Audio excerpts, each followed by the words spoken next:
ازيكم متابعيني عاملين ايه؟ النهارده بقى هنعمل مع بعض الطرب على اصوله زي محلات الحاتي واحلى كمان، وهيطلع معاكي بالجمال اللي انت شايفاه ده. تعالوا بينا نخش على الطريقه ونشوف عملناه ازاي. انا هشتغل على كيلو لحمه مفرومه. تمام. معايا كمان 4 بصلات كده كبار، بشرهم بشر ناعم بالمبشره بالميه بتاعتهم زي ما انت ما شايفه كده، مش هشيل منهم الميه بتاعتهم. هحط معلقه كبيره ملح، وهحط عليهم كمان معلقة كبيرة فلفل اسود. المقادير دي يا جماعة على كيلو اللحمة. هنزل عليهم البصل اللي احنا عاملينه بالمية بتاعته زي ما قلنا.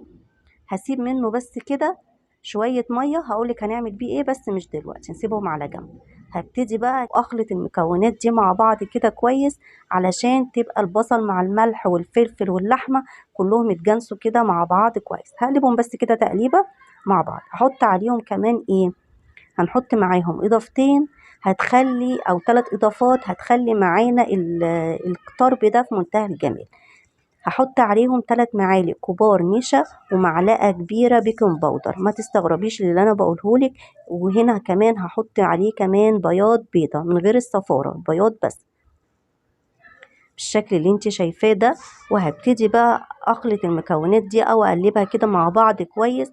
وهنا فايدة النشا يا جماعة علشان يمتص السوائل بتاعة البصل اللي احنا حطيناه، والبيكنج باودر بيخليها هشة كده وخفيفة، وفي نفس الوقت بتبقى يعني من جوه منفوشة كده، ما تبقاش مكتومة.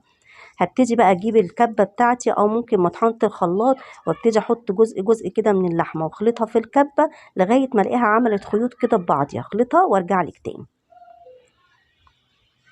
هتتخلط بالشكل اللي انت شايفاه.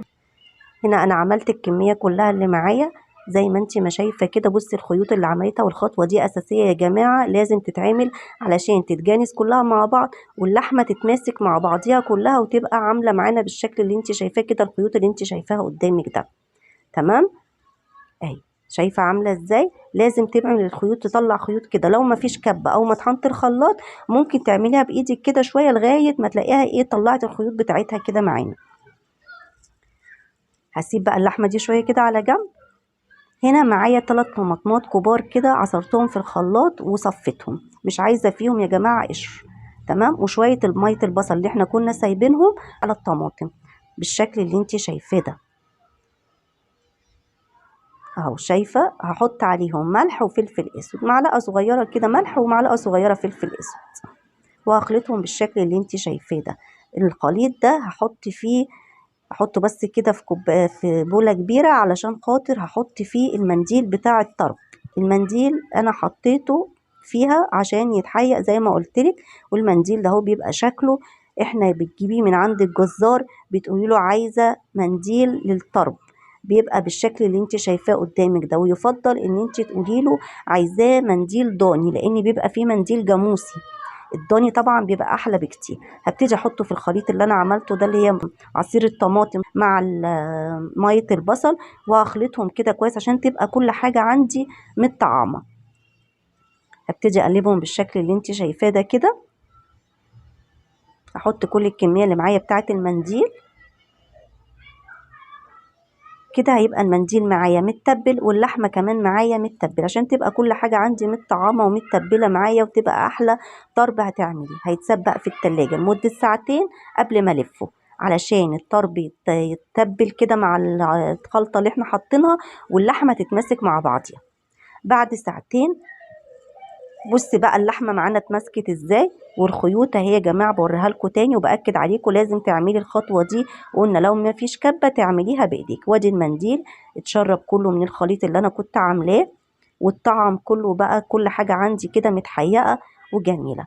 هبتدي بقى اقطع المنديل ده قطع كده زي يعني 10 سنتي كده في 10 سنتي. تاخدي قطعه من اللحمه وتبتدي تلفي كده كأنك بتلفي ورق عنب.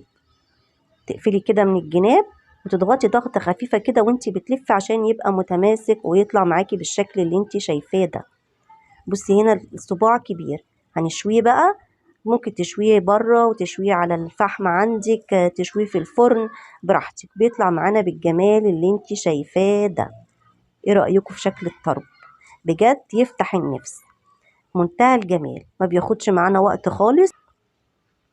تعملي بقى جنبه شوية سلطة طحينة، سلطة بابا غنوج، شوية سلطة خضراء، تقدري تعملي بيه جنبه شوية مكرونة، شوية رز.